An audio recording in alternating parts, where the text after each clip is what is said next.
আজকে আমরা আলোচনা করব এই লাল গাভীটি 6 মাসের বাচ্চা ফেলে দিল কেন, বা গাব গরু বাচ্চা ফেলে দেওয়ার 4টি প্রধান কারণ নিয়ে। দেখেন, এই লাল গাভীটি 8 মাস ধরে প্রায় বাড়িতেই ছিল, মাঠে ছাড়া হয় নাই।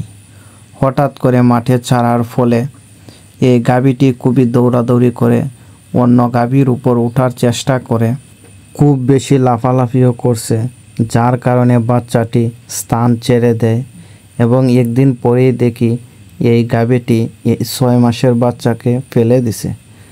দেখেন, এই বাছুরটির 4টি পা, নাক, মুখ, কান আসলে সব কিছুই গঠিত হয়ে গিয়েছিল।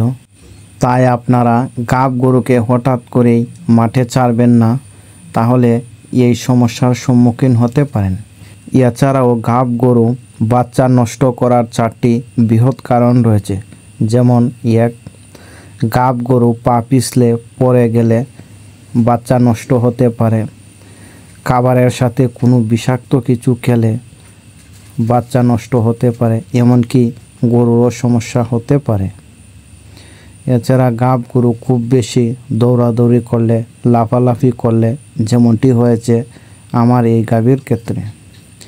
এছাড়া গাব গরু অসুস্থ হলে চিকিৎসার ক্ষেত্রে খুবই সতর্কতা অবলম্বন করতে হবে।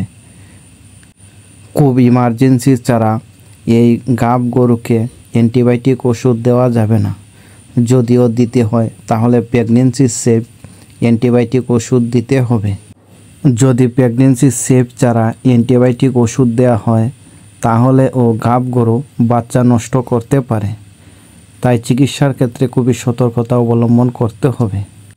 এছাড়াও আরও অন্যান্য অজ্ঞাত কারণ রয়েছে, কিন্তু এই 4টি প্রধান কারণ বাচ্চা নষ্ট করার।